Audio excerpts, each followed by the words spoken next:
বাবা, আমি ওই গোপালের সাথে কথা দিয়েছিলাম যে তোর বোনের সঙ্গে ওর বিবাহ দেবে বলে, সেই পাথরের ঠাকুরের সামনে কথা দিয়ে তুমি এমন করছো?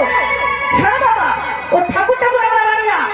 তুমি যখন ছোট বিদ্রো আসবে কান খুলে শুনে নাও, এই কথা তোমাকে কিন্তু বলতেই হবে। কি কথা?